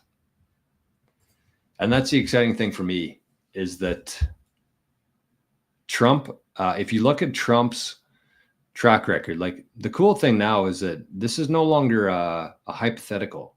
And I think that's why there's a whole lot less pushback this time around with Trump, is because when he first took office, people were just like losing their minds. They're like, this guy's going to unleash the nukes. This guy's going to bomb every country. This guy's going to start civil war. This guy's going to fire every person that's not white and every woman out there. And it's like, now we have precedent. 4 years was the most peaceful time in U.S. history, and the economy was booming. But Trump actually measured his success off of the stock market. And I didn't know this, but apparently on successful stock market trading days, Trump would actually sign the paper for the day, like the summary, and send it out to the brokers on Wall Street. So he measures his whole success based on the economy. And so when he's really dialing in on one thing, which is Bitcoin in this case, like, what do you think is going to happen here? Not only is he going to just like let things flow more freely, reduce the red tape, reduce the regulations on some bullshit, but he's going to be an advocate for it because he wants Bitcoin to succeed. He wants to claim, even though we know that it won't have anything to do with him, but he wants to claim the Trump pump, we'll call it. Like, that's how Trump is. Not my opinion on that, right? So let's, I'm excited. As I said at the start of the show, like, I've been waiting a very long time for what's about to happen here. I didn't know if it would ever come. And all of a sudden we're here now. Okay. BTC says, this is Tom. I thought I recognized that avatar there. I'm not sure why my display name doesn't show up. It does on my screen. Anyone know why? Oh, okay. Spaceman says, I see you as Tom in the chat. I see it as TDBTC. But that's okay. That's all right. Amigos will be lit today. And there's a fat zap here that came in while I was blabbing there. 2,000 888 sats from this QR code here. So they bypassed the Zap stream today, but that's okay. All the sats are the same to me. So thank you for that. I do have a little bit more time here, so let's keep this party going here. I'm kind of warmed up right now. I kind of feel like I want to talk about this subject that I meant to talk about yesterday. What do we think about that? Do we got a little bit more time? Do we got a little bit more time? Dale, let's do it. I don't think this will take longer than 10 minutes. I was not prepared for this, but I do feel warmed up to talk about this right now. So what I'm going to talk about today here, I'm going to clip this after the show some point today. And I want you just to send this out to a couple people, share it on your socials. I want to keep this about 10 or 15 minutes long, but I just want you to post it on there. You don't have to put like a comment or anything with it. Just share it. And maybe I'll do my best to like put a good thumbnail and a good title that will actually entice people to watch it. But I'm going to be talking about comparing Nvidia stock to Bitcoin. And if you think about pretty much any person within the Western world right now, if they have a pension, whether they know it or not, probably a significant amount of that pension is actually allocated to companies like Nvidia. And we've seen what Nvidia has done for the last couple of years. Like, it's been astronomical. I think it's the only one that's actually outperformed Bitcoin. I think. I could be wrong. I don't know the story here. The point is that I think that a lot of people are invested in Nvidia one way or the other, whether they know it or not, through index funds, through their pension fund. All these big funds include these magnificent seven in their indexes, right? So I want to compare Nvidia, both the numbers and the bigger picture here of what's happening. So let's maybe start with the numbers. About six months ago on this show, we did a comparison of Bitcoin to Microsoft, and we looked at the PE ratio of Microsoft. So I got a spreadsheet here that I'm going to bring up from that time. So this is from Microsoft at the time that I did this. This is an old spreadsheet, but I think it's still relevant for comparison here. So this is how we're calculating the, where are we here? I don't want to confuse people here, but this is basically what the PE ratio is. So the price, that's what somebody pays to own a share. That's the share price, divided by the earnings, the after tax of what the company will produce in 1 year. So we looked at Microsoft here. We had, at the time, the market cap of Microsoft was 2.73 trillion. Their earnings were 75 billion. And so their PE ratio was about 36.4, which if you look at the average of the stock market right now, I'd say the average is around 20, 25. So you have to wonder why Microsoft is higher than that. Why are people paying more of a premium? And just for like a very basic understanding of this, it basically suggests if you were to buy one share, how many years would it take to essentially recover your investment? In this case, it's 36 years. So if you bought one share in Microsoft, based on the company's performance, it would take 36 years to recoup that investment, 100% of it. So why would somebody do that? Well, number one, there's not a whole lot of other options out there. But number two, the way these big companies, the Mag 7 works is like Microsoft. They have a ton of just passive investments from people's retirement funds. So the amount of inflows just by being in like the top 100 or in some of these big indexes, the passive flows into this. That's what creates these premiums on the Microsofts, on these Nvidias, on these shares. So again, you buy one share of Microsoft, it's going to take you 36 years at this time. It's probably changed a little bit from now. 36 years to recoup that cost. So let's look at this. So we're going to compare that to Bitcoin right now. So the highest return, just like this is an average, is 178%. The lowest, I think this is over like a 4-year average. So of course you've seen some outliers within Bitcoin where it's like 50,000% a year. but this is like a 4-year rolling average. You looked at Bitcoin performance over any 4 years, the highest annual return is 178. The lowest is 24%. So conservatively, I mean, you go with 50. So which creates a PE ratio of 2, which means that if you bought Bitcoin, it would take you 2 years to recoup the cost that you paid. So compare that to 36, which Microsoft had. 36 years. Bitcoin historically, 4-year average is 2 years. That's conservatively. And if you look at like what the normal person would say, maybe 60%, that's what Saylor goes with, 60% annual return, but 75 even. So that's a PE ratio of 1.33. In other words, you want your PE ratio to be very low. The lower it is, the faster you get your investment back. So how much would you pay for a share of Microsoft? So the stock price at this time was $405 and the PE ratio is 36. That means that the actual price that somebody should pay for this stock is $11 based on their earnings. And it's 405. So let's go over to Nvidia. This is even crazier. So again, we're going to use the same numbers here. 4 years, the highest was 178, the lowest was 24% from Bitcoin. And so that's it. We're going to go with these two kind of numbers here. The PE ratio conservatively, 2 years or 2.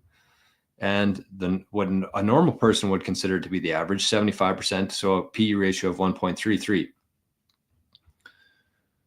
So how much would somebody pay for Nvidia? So the stock price of Nvidia right now is $136. Their PE ratio is 53.6. So you can type these into your AI, your Google right now. You can say, what's the stock price of Nvidia? I did this a couple days ago, so it might be a little bit different. But you can type in, what's the PE ratio of Nvidia? 53. 53. So you buy one share in Nvidia, it's going to take you 53 years to recoup that investment. Not recoup it, but to get 100% of it back. So this is what, based on that, this is what the actual price of Nvidia should be, $2 a share. If the stock market wasn't incredibly manipulated, if the stock market wasn't based entirely on future potential, if there wasn't so many passive inflows from capital with no other way to nowhere else to go, the fair price of Nvidia stock would be $2.50.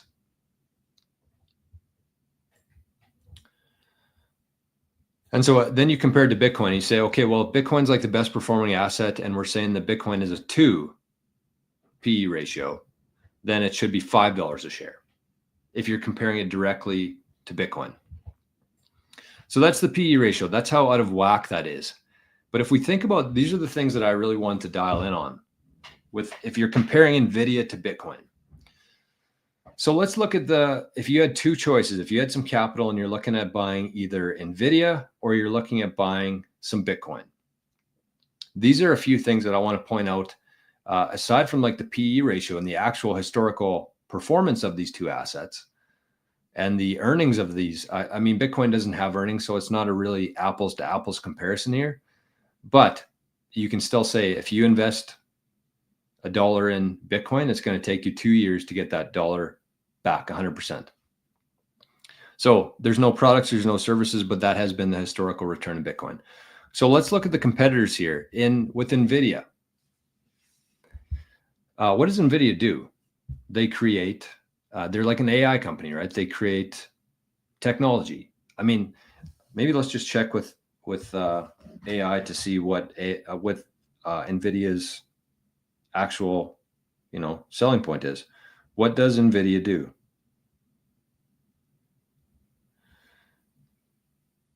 So it says, Nvidia is a technology company that specializes in designing advanced graphic processing units, GPUs, and AI technologies. So their core business area is developing high-performance GPUs for gaming, professional workstations, and data centers, creating AI hardware and software solutions, and producing specialized computing platforms for various industries. Okay, so these guys, they're competitors. Think about who would be a competitor in that world. You're up against the Googles, you're up against Apple, you're up against IBM. You got a lot of competition. Some very very capital intensive industry here. Like if you look at the Mag 7, they're all tech stocks. So competitors are high, very high. Nvidia, their competitors are here, and they will continue to grow, in my opinion, as technology improves, and as we shift away from like the 10,000 employee companies to like, you look at Tether, there's like 20 people that run a $10 billion per year business. So the competitors are going to grow in this space. Who's the competitor to Bitcoin? Gold? Ethereum? XRP? So Bitcoin has, in my eyes, no competition. I mean, to most people though, they would see Bitcoin as gold would be a number one competitor. Real estate would be another competitor. Stores of value would be a competitor to Bitcoin. But in my eyes, Bitcoin is the best store of value. Supply chain. I mean, we can start with Bitcoin here. Bitcoin has no supply chain. I guess it's entirely dependent on the Bitcoin mining. And if we look at the supply chain of new Bitcoin here, let's take a look at the, if you guys think this is a good thing or a bad thing here, let's take a look at the hash rate. So I know that this isn't like a really great comparison or a great analogy, but I think it is very similar in terms of like how new Bitcoin are created, the mining. So you can see the hash rate here. This is the amount of people that are powering the Bitcoin network, that are securing the Bitcoin network, and who are competing to mine the next block, which creates new supply of Bitcoin. So this is around where Trump got into office last time. You can see we were pretty much flat, and we see what happened there. And then this is about when Space Force took over. I think it was June of 2019. So those are two pretty big areas within the hash rate that not a lot of people focus on there. But this is the supply chain essentially of Bitcoin. Looks pretty good to me. But let's talk about Nvidia. Nvidia supply chain. They are totally reliant on chips to continue their business. They are fully reliant on their supply chain to create these chips. And I think the majority of them are made in Taiwan. And if you look at what's been going on between China and Taiwan over the last couple of years, I would say that their supply chain is a huge risk for Nvidia. Like if one of their data centers or production facilities gets blown up or taken over, that takes a huge hit to Nvidia. And I saw something just to show the magnitude of what Nvidia is right now. I think they were talking about it on the Quant Bros the other night, but they said that Nvidia in the last week has gone down, I think 5x the total market cap of MicroStrategy. So in 1 week, Nvidia's stock price went down 5x the total market cap of MicroStrategy. So that just goes to show how big this thing is, and how if something were to disrupt their supply chain, what could happen to their stock price and everybody who's affected by that. So I'd say this supply chain for Nvidia is a massive risk for them. The PE ratio we have already covered. It's like 50. What was it? 53 to 2. So who's winning all these so far? The competitor, Bitcoin, won that for sure. They're not competing against Apple, Microsoft, Tesla, IBM. Supply chain, Bitcoin wins that one every time. PE ratio, Bitcoin destroys that. And forced buyers, if you look at what's kind of held up the price of Nvidia from crashing, is the forced buyers. Because they're number one in terms of the stock market, that just has so much passive flows coming in just because they're number one. So a lot of the shareholders of Nvidia, they are forced buyers. It's not like they're excited about Nvidia. They're just forced to hold Nvidia through these different index funds. And if you compare that to Bitcoin, nobody's really forced to hold Bitcoin. It's totally voluntary. And in fact, even a lot of the companies that do want to hold Bitcoin, they can't. So if you compare those two, like Nvidia has all forced buyers for the most part, or people who don't really understand the ratios and other things involved here. Whereas Bitcoin, there's people dying to buy Bitcoin. That's why MicroStrategy has been so successful in being the highway that allows this capital to flow from these big funds into Bitcoin. So Bitcoin wins that too. And right now, Nvidia has 90% of the market share, 90%. So in terms of room for growth, if Nvidia had like 10, 15% and they were really on the up and up, that's a whole different story. But when you already have 90% of the market cap, what do you think the odds of going up versus going down would be from that? And if you compare that to Bitcoin in terms of the room of the growth, like just take a look in the mirror, ask yourself how many of your friends and family and people in your network actually not only own Bitcoin, but understand Bitcoin. So we have 1 million miles to go in Bitcoin, and Nvidia is pretty much topped out. They got 90% of the market share already in this market, in their industry. So to me, Bitcoin has way, way higher to grow. Custody of the asset. And a lot of people don't really give a shit about this, but a lot of people do. You can't take custody of your Nvidia shares. You see it on a screen, your broker handles it. We trust the fact that they actually have the shares and they're not being lent out and manipulated. But with Bitcoin, you can absolutely take custody of that asset. It's the only asset that you can actually truly own. So I do foresee a day in the future where as things progress here, as all these assets become tokenized, I do foresee a day where you'll be able to actually take custody of your Nvidia shares, but not today. So if we're talking about today, Bitcoin definitely has that as well. CEO risk. Bitcoin has no CEO. Bitcoin has no head that you can chop off. Bitcoin has no CEO that could be involved in a scandal or do something stupid or embezzle money or anything like that. Bitcoin has no CEO. There's no risk of there's no human that could jeopardize Bitcoin. It's a network. It's not one CEO. It's not a board of directors. It is the Bitcoin network. One of the things that makes so much sense about Bitcoin is the fact that there is no company. There is nobody who can change the rules. There's nobody who can issue more shares. There's no CEO of Bitcoin. So Bitcoin, to me, wins that one as well. And the worst part about Nvidia, to me, is that they have all this capital. They're in the tech space, and they have zero Bitcoin. A lot of the robotics and products and services that Nvidia is actually creating are going to accept Bitcoin in the future. And Nvidia themselves has zero Bitcoin. So of course we can't really compare this. I don't think there is a winner here, but I will call this one WTF Nvidia. What are you doing? Bitcoin can't own Bitcoin, but Bitcoin is Bitcoin. Whereas Nvidia, they have a bunch of cash, they have a bunch of expectations, but in reality, they have a technology. They have 90% of the market already. They have a lot of risks in terms of what could go wrong, in terms of their CEO, in terms of their supply chain, in terms of their competition, moving faster and moving more methodically than them.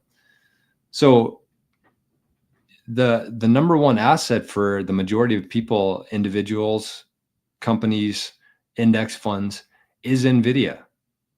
And if you compare it to Bitcoin, holding Bitcoin compared to Nvidia share, it's not even a close comparison.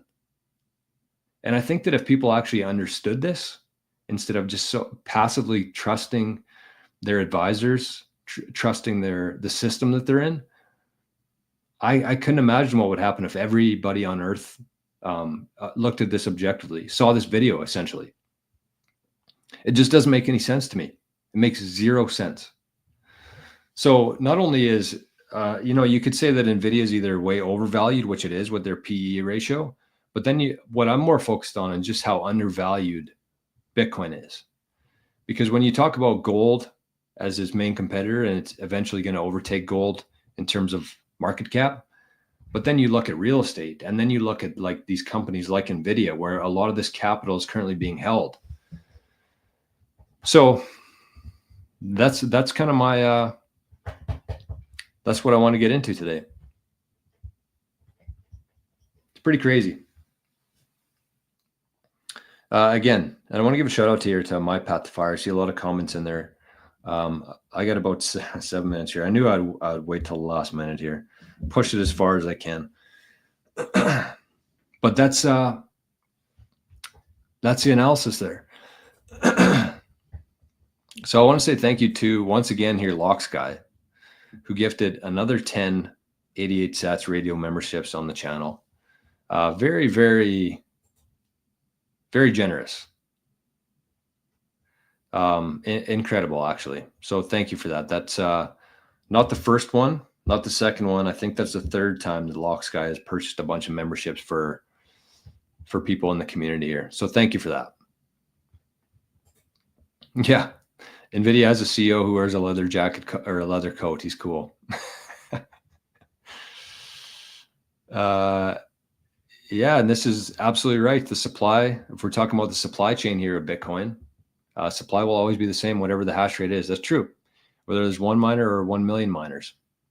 But in terms of just like the overall security of the people giving a shit about the supply, it is directly tied, in my eyes, to the amount of people who are contributing there to the network. Braun, look at this. We got $5 super chat. Says, do you think the US government will buy at these prices? I think they're hyping the market before a recession, then we'll buy on the way down without saying anything. I think that the US government, if they're actually going to go ahead with this Bitcoin implementation and strategic reserve, I do think that they're going to be absolutely buying. Doesn't matter. That's the thing. Countries, especially like the US, who have the ability to print money, they are going to be totally price inelastic. Like, they're not going to care what it is. They're going to realize the scarcity of this thing, and they're going to pay whatever it costs. And that's going to be eventually, when Nvidia figures this out, they're going to do the exact same thing. Apple's going to do the same thing. Facebook's going to do the same thing. Microsoft's going to do the same thing. Once they realize that they need this asset, they are completely price inelastic. And we've seen that from BlackRock in the last year. They're just getting as much as they can. And that's going to be the trend for countries and companies. Okay, I got to go. Where's the podcast today? So we got, I'm hopping on there right now. I don't know if it's live or not, actually. I should have probably checked that. But anyways, I think it's going to be recorded. It'll probably be released. I'll tell you where it is. But Bitcoin Amigos today is going to be at 4 p.m. Eastern time. So let's end with one of our favorite songs here from the Bitcoin Amigos, and that is the Ballad of Satoshi. Love the song. Very good meaning, very good message, and we're going to play out the song for the show today. So make sure you stop by today, bring yourself a beer or two, and join the Bitcoin Amigos at 4 p.m. Eastern time today. So thank you once again, everybody, for the zaps, for the super chats. It's incredible, the amount of support here from the community. It's hard to say thank you enough. So have yourselves a great Friday today, everybody. Thanks for being here, and we'll see you at 4 p.m. Eastern time today on the Bitcoin Amigos channel. Bye-bye.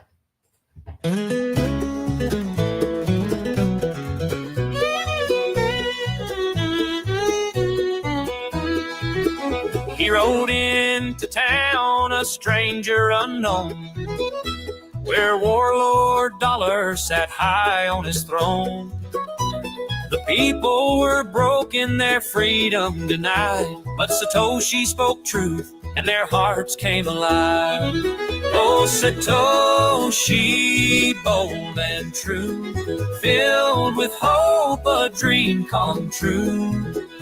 His Bitcoin invention code filled with grace, a hero selfless, leaving no trace. Dollar laughed loud, he's nothing to fear. But the people grew strong as Satoshi drew near. They rose up together with Bitcoin in hand, and the dark days of Dollar could no longer stand. Oh, Satoshi, bold and true, filled with hope, a dream come true. His Bitcoin invention code filled with grace, a hero selfless, leaving no trace. The battle was fierce, but the people fought on. With Satoshi's creation, the tyrant was gone. The town was set free, their chains cast aside, and finally in their hearts, hope and freedom were alive. Oh, Satoshi, bold and true, filled with hope, a dream come true. His Bitcoin invention code filled with grace, a hero selfless, leaving no trace. He left them with Bitcoin, their future to claim, and rode off in silence, no need for fame. The legend of Satoshi will forever remain.